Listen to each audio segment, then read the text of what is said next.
Okay, so from now on, we're going to sign our names first. Yes. And then our yes, children's let's names do it. and then our Start husbands. a movement. Hi, I'm Teresa. And I'm Emily. This is No Ordinary Friendship. We've been best friends for forever. And while life has tried to keep us apart, we won't let it. Join us as we catch up on pop culture, parenthood, and whatever's on our minds. We promise a short break from real life, just for a little bit. We all have our people. And now you are one of them. Hi, Emily. Hi, Teresa. How's Taiwan? This week I'm in Taiwan. It's good. I'm leaving very early tomorrow morning, so this is like the less than 24 hours to soak it all in. Oh my goodness. Enjoy. And you're taking this precious time out to record with me.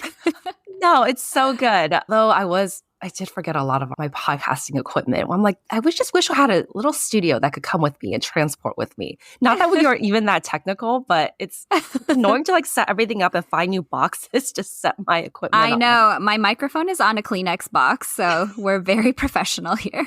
Someone yesterday asked me, like, in the future, we should talk about our podcasting journey. And I was like, yes, it would be a lot of random things pulled together from our house that we put our equipment on. Because it's just like, the angles need to be right. And even so, our angles are not super great. Also, my mom's feedback, I think I told you about watching our video versions, was to please remove the jackets hanging up behind me of my girls because it was did distracting. not take that feedback. She's probably like, oh, I bought them that and I bought them that.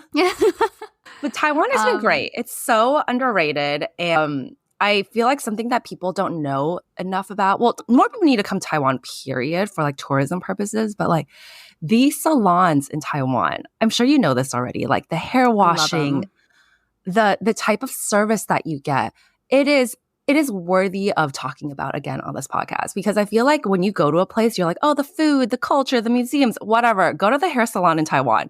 Go to the hair salon. And even if you don't need a haircut or a dye job, which they're really great at too, but every single place is kind of like a much better dry bar in its heyday. Yeah. Like they will start with a little shoulder massage. They'll do a scalp massage. They'll wash your hair for like a full 10 minutes. When I wash my hair, I wash it for like 45 seconds. And I do feel like it keeps my hair cleaner longer. Like I can go much longer without just washing my hair. And I just had to tell you again because it's been so great. And you don't have to go to those fancy places. Like it's only, I don't know, like less than $15, $15, $20. I know. Well, I haven't been to Taiwan in so long, but I used to joke, and it was only half joking because I would be like, I'm not washing my own hair while I'm in Taiwan. Yeah. Because it was so cheap. Like you could get places for like $7 oh, wow. to just wash and blow dry your hair. Probably it's gone up now. And the other thing that I had to do in Taiwan was go to 7-Eleven like daily. Yeah. Because 7-Eleven is so much better in Asia than it is here in the States. Tyler definitely picked up on that habit when he was here. He was like, seven.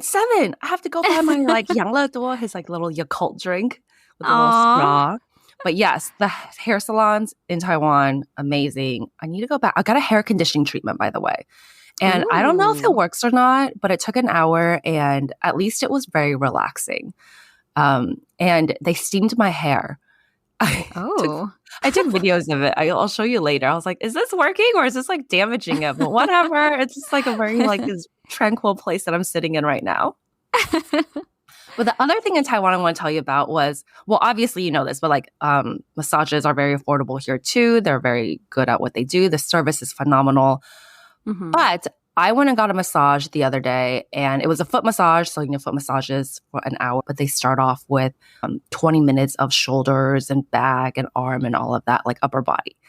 This guy was talking way too much. He was on my upper body part, and then he was like massaging my arm, and he was like, oh, so do you work out? Do you exercise? I was like, yeah. He's like, He's like, okay, but do you do strength training? I was like, yeah, because like in the past year, I've done way more strength training than I ever have in my life. And he's like, I don't think so. Wow. He's like, it just doesn't seem like it based on what I'm feeling here. And I was so annoyed. Like we were chit-chatting. We were like, I was making small talk, which I felt like was like out of my way. You were putting in the effort. I was trying to relax here, but like you want to chat? Okay, I'll chat with you. And what made me even more mad was like just the day before, my mom made me go work out, and I was so sore. And he could not. And that's why I was getting the massage. He couldn't recognize a muscle when he felt a muscle.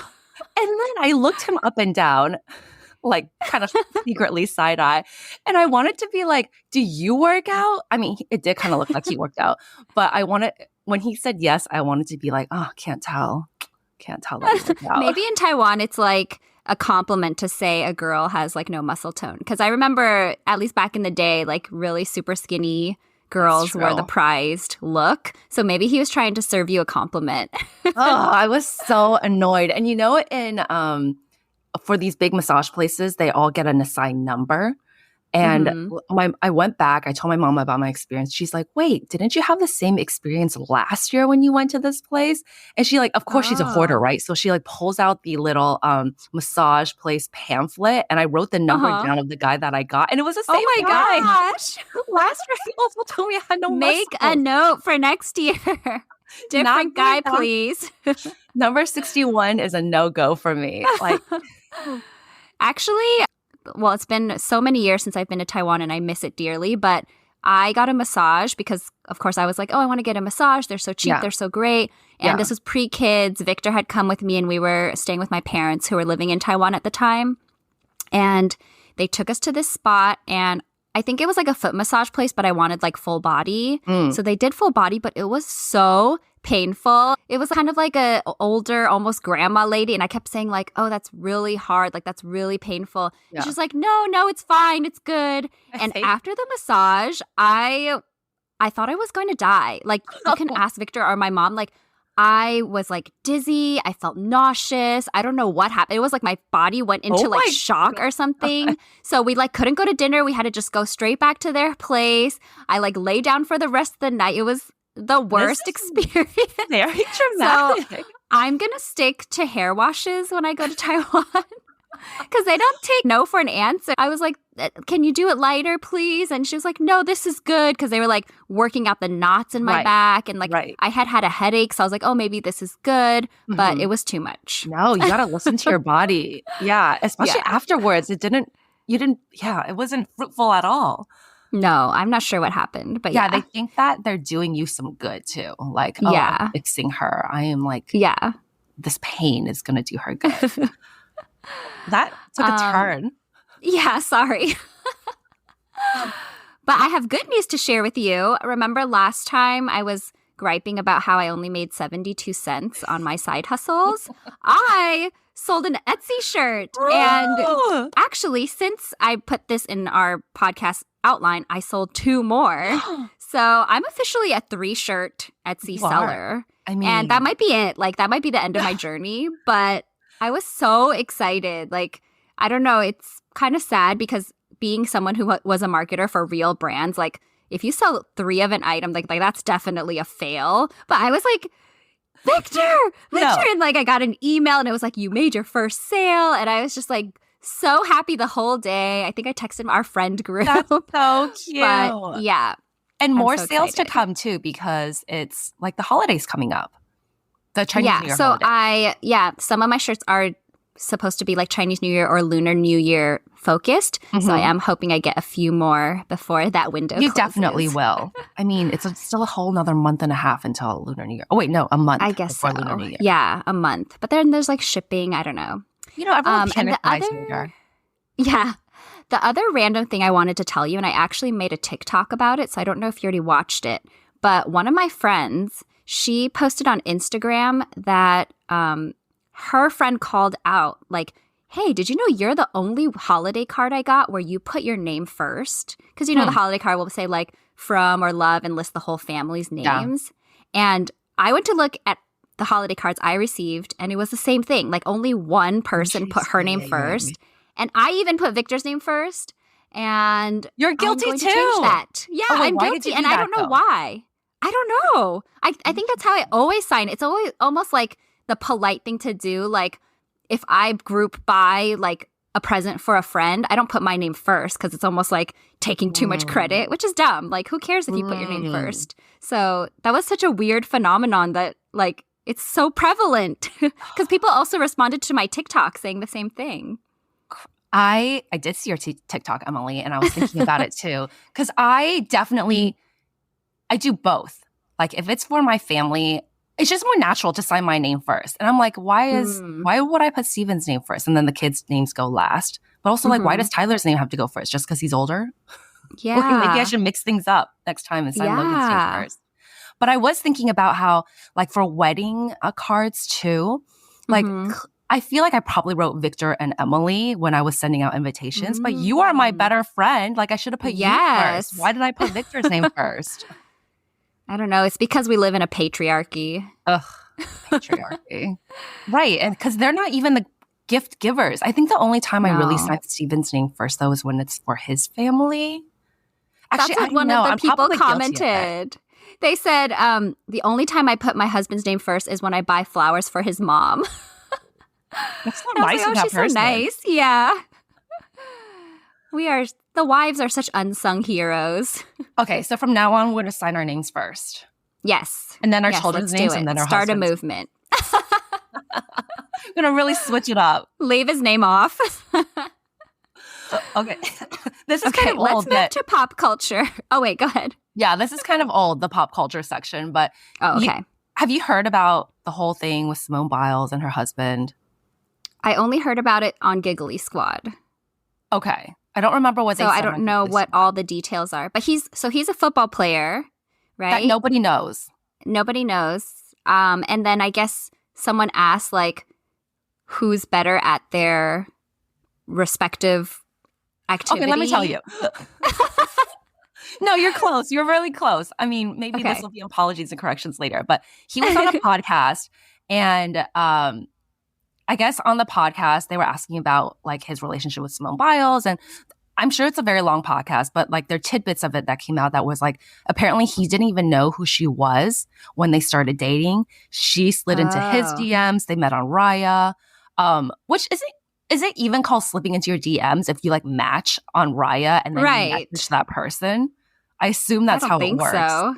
But he also considers himself the catch compared to Simone Biles. People are like, who are you? Was he joking? So I did look a little bit more into it because I felt like the internet reaction was very strong. And, you know, when something's very strong, like, usually things are taken out of context or people didn't even listen to the whole podcast, including myself. I did not listen to the whole thing. But he did actually say, like, oh, he considers all men the catch, not necessarily. Oh, okay. That gives an even worse reaction. I thought that might be a little bit better, but I'm not sure. I don't know. That seems like a red flag all around. That's true. Okay, so there were other red flags. So that came out. People were mad. Simone Biles was like, are y'all done yet on Twitter or something like that? But then she was on some kind of special called Back That Year Up, and it was with Kevin Hart and Keenan. And she said something like, they have argued about who's a better athlete in the past so much that they decided that when they got married, they would stop talking about it, or, like, they wouldn't bring that up again. So you know that those arguments have gotten really heated before. If that is something that that's like a stipulation. So on Giggly Squad, they were like, is that even a question? She has a Olympic gold medal. Like, that literally means you are the best at what you do. Yeah. And she also have said a gold medal. She did his workout, crushed it. And then he tried to do her workout, and he was, like, really huffing and puffing and, like, couldn't really get through it. Yeah. Sounds like a lot of, like, male ego issues here. Yeah. And they're actually quite Why can't he just be proud that she's so great? Like, he doesn't have to be better at that. I think because he knows she's so much better than him, and he doesn't like that. Anyways, red flags all around. Yes. Don't like it. This isn't on our list, but have you seen, I've only seen, like, tidbits, and, you know, I don't know anything about the Real Housewives, but apparently there's been, like, something crazy went down on Real Housewives of Salt Lake City. Are you in the know, or are you in Asia? That was so accusatory. I have not. I just mean, like, have you been keeping up? What's happening? I don't know. I can't tell you because like I didn't get to see a spoiler, but I've been served like multiple accounts were like, oh my gosh, did you just see the latest episode? The only thing I saw was something about a black eye. And then someone else was like, I was rooting for you. And so I don't know what happened. You'll have to tell the listeners next week. Salt Lake City. I don't actually watch that show. I only started watching it because it's like mainstream drama. But they have become so unhinged. Like, keep it together. It's still Bravo, you know? It's not like this crazy, I mean, it kind of is like a prison jail reality TV show now. Oh, wow. Okay, well, tell me next week when you find out because I still don't know. But apparently it was like very dramatic. So I don't get access to Peacock in Asia. That's why I'm so not in the know. But thank you, You need Emily, a VPN. No, I'm too busy getting my massages and not working out. Yes. Okay, so I've been getting served a lot of like Sephora horror stories from millennials. I've been seeing that. Yeah. Like Gen X, because young girls, 8 to like 12-year-olds, just storming Sephora and being bitches. Like just being ruthless and like running to the drunk elephant section. Like, have you been seeing that? I didn't know they were being ruthless. I thought there was just concern that like such young girls are asking for anti-aging products already for Christmas. And then I think there were a lot more like personal anecdotes that came out about how like who are these girls that are getting $80 to go spend on Drug Elephant, right? And they come in like a gaggle. You know how we used to go shopping at Claire's or something? Yeah. At that age. Limited too. That's what they're doing. They're showing a lot of attitude, like trying to get what they want. And people are like, oh, I think it's because of the Get Ready With Me videos on TikTok. Like, these are the kids that, you know, have exposure, have access to social media and see influencers kind of peddling Drunk Elephant and like Sol de Janeiro. I don't even know what that is, but apparently it's very popular with the young kids. I don't know either. And Rare Beauty. I'm like, I use Rare Beauty for my lip gloss. Why am I using the same stuff as an 8-year-old? But I wouldn't even know. Like, Sephora would be so overwhelming to me as an 8-year-old. Yeah. And, like, the fact that they are... 8-year-olds should be on TikTok. No, not at all. But if they have an older sibling or something, I can totally see that happening as well. Or I don't know. It's very concerning to me. Yeah, definitely a good reminder. Like, since I have 2 girls, like, I'm not going to let them be on social media for a long time. Yeah. And then they were in the comment section like, oh, my daughter's 9 and she asked for, like, bracelets, you know, like beaded bracelets, something very innocent too. So there's definitely that other side. But the side that has gone way too extreme is on the Sephora side. And apparently they're all very rich too. Oh, makes sense. To be able to buy that kind of stuff, you know? Sure. On the skincare line, I watched a little bit of a podcast, Call Her Daddy, where Paris Hilton was on. Oh. And very interesting, she says she has no Botox and no fillers. Do we believe that? Believe it? Do we believe that? I don't know. I'm inclined to believe it because that's just, if you have it and you say you don't, it's such a straight up lie. But I'm kind of inclined to believe it because she said, like you told me before, her mom taught her about skincare since she was like 8. So maybe she started using Drunk Elephant then. But she also says she built a skincare spa in her house, which, you know, Paris Hilton can do. Right. And it's filled with like equipment that has like technology. So it's like, imagine if you were getting laser facials every week or whatever you need to get. Maybe you don't need Botox and fillers because you're getting all the other stuff that isn't Botox and fillers on like a weekly basis. Right. She just doesn't have those 2 specific things, but she has everything else. Yes. Wow, a skincare spa. Shocking. Wouldn't it be great to be like her sibling or her daughter? Yes. Or any relative? And then my other thing, which is actually doesn't belong in pop culture, except that I was influenced by TikTok. Have you been seeing, there's like this Asian girl who keeps talking about like Mixsoon bean essence. It's like a Korean brand. I think she's Korean too. No. But her skin looks so good and I was influenced and I bought it. So I'm just letting you know that when it arrives, I'm going to try it out later. And hope that it's not like the snail mucin, which I ended up giving away on the Buy Nothing group. Wait, is there only one person that talks about Mixsoon bean essence? There's multiple, but I keep getting served that one girl. I think she's maybe like the biggest one who talks about it. I don't even know her name. I was watching this TikTok where this girl was like, she's an influencer. She's a white girl in Korea. And she's like, if you see all these Korean influencers in Korea being like, oh, they take you like on a shopping trip with you. They take you to whatever like cosmetic store. And they're like, this is the trending product in Korea. She was like, don't always believe them because I've gotten so many PR type of offers to do that for like random ass products. But they build credibility because you're an influencer. Oh, no. But that's not always the case, right? Like if she's been doing it, like you'll just have to test it for yourself. Yeah. Hopefully it's not a dud.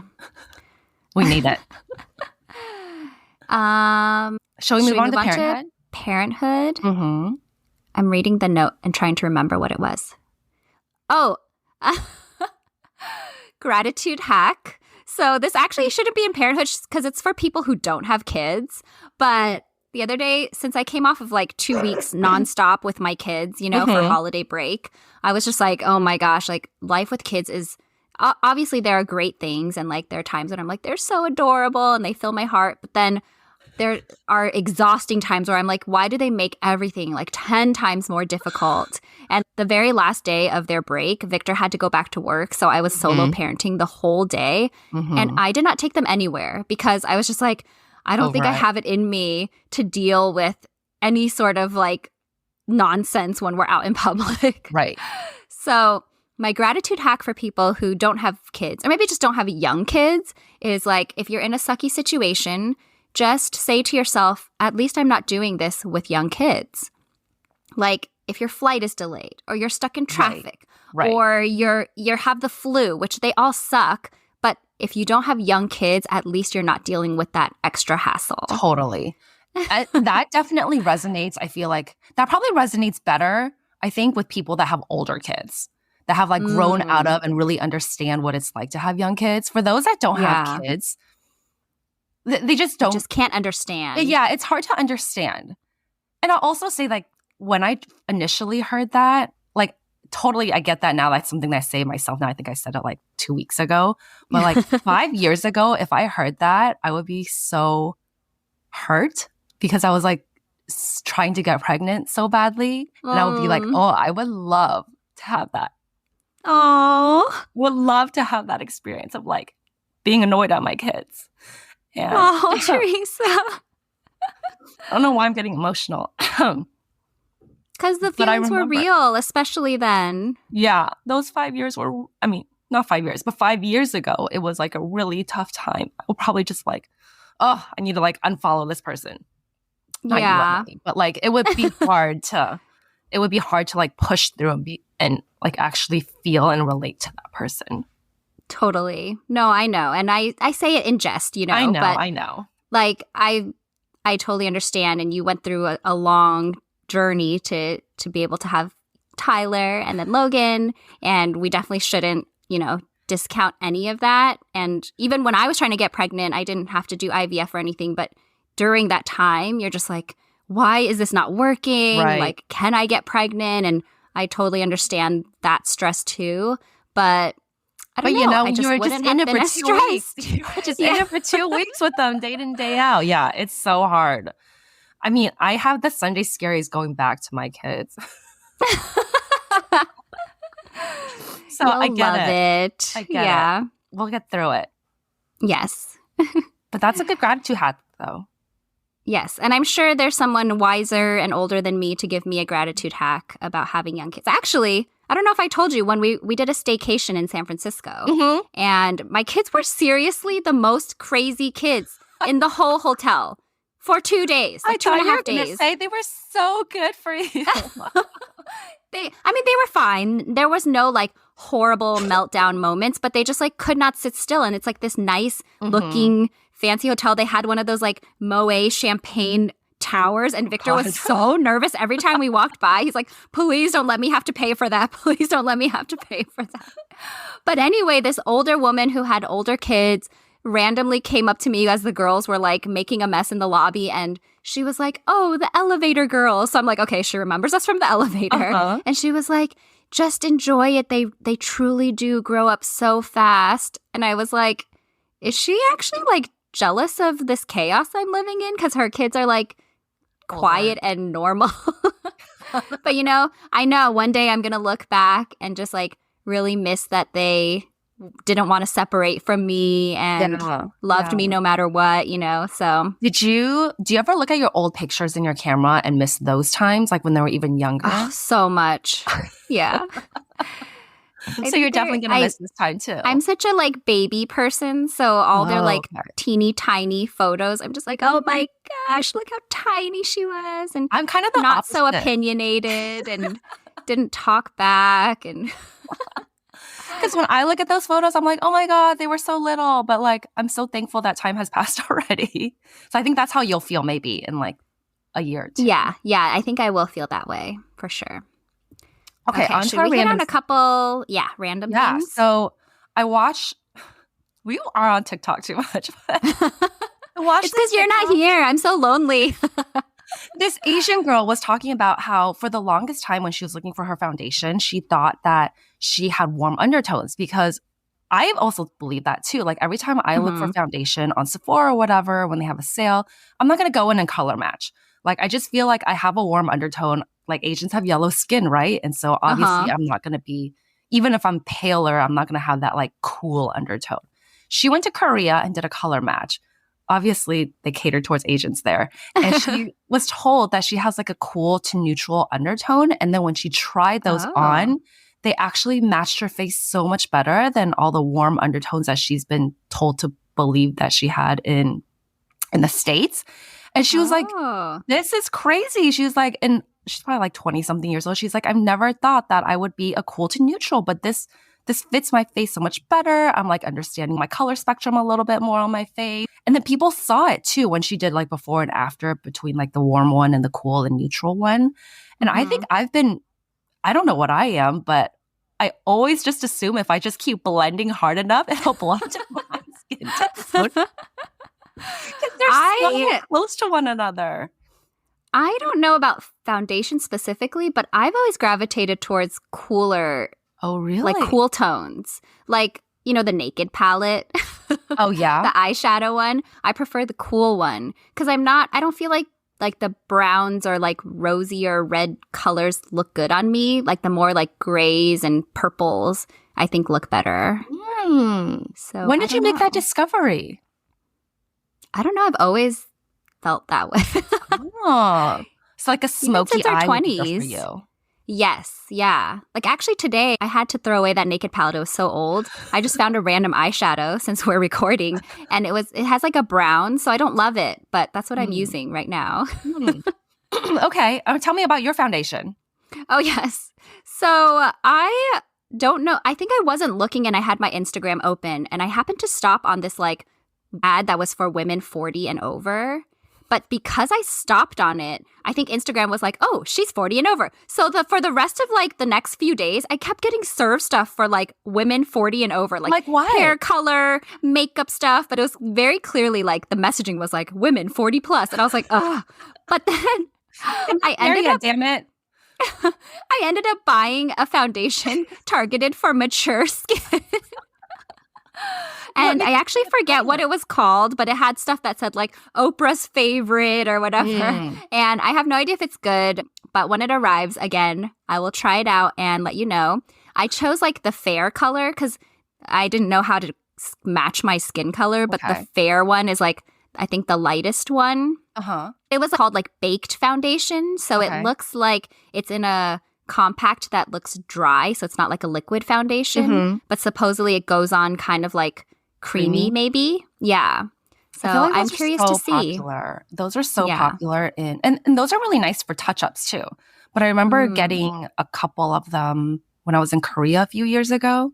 Actually, I was in Korea a long time ago. So maybe those foundations are really old at this point. But they work really well because they're so compact. They're so clean, I guess, and they're easy to blend too.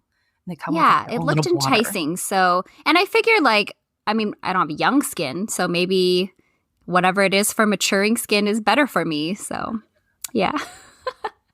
Okay, I can't wait to hear about that. Tell me one more thing and then we'll end it. Okay.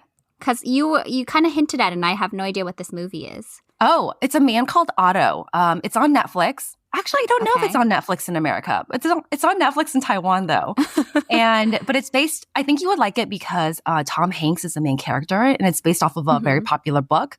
Fun fact, it's a book that was on my Amazon list, but I never read it. So no, now I don't have to. I watched the movie. But it's about a man. He's a grumpy old man. He's in the American version. He's based in Pittsburgh, I believe, but the original is, I think, Sweden. And he's a grumpy old man for a variety of different reasons. The point of it's kind of a touching drama, a little bit of dark humor, comedy in there as well. He kind of finds his way because a new young family moves in across the street from him and kind of gives him life again. But that's not the point of my story. The point of my story is I was watching the movie with my parents. My parents recommended it to me. They watched it on the plane or something, and they both knew the entire story already. So I was watching it for the first time. And the amount of times they wouldn't stop talking. I had to tell them to leave. My dad eventually left because he went to bed. But then he would come back and be like, Teresa, are you done watching the movie yet? Are you done watching the movie yet? I was like, no, that's not how movies work. Wait, were they talking about the movie or just talking about random things? They were talking about the movie, asking me if I understood what was happening in the movie. And, it's at the very beginning where they're doing character development, they're building up the story. And I'm like, yes, I understand what's going on. And then my mom would say something. She's like, did you know that? And I was like, no, they didn't mention that yet. You just spoiled that. And she's like, no, they definitely mentioned it earlier. I was like, no, they didn't mention that yet, Mom. I know what's happening. And my dad comes out of the bedroom. He goes, Teresa, how come you're not done watching it? Is it because you don't fully understand it? Do you have any questions you can ask me?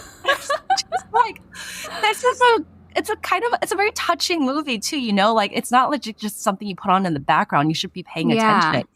And eventually I just had to turn it off because I was like, this is too much. The peanut gallery is fully present and I can't. So I would be watching anything with Charlie, my 4-year-old. Yeah.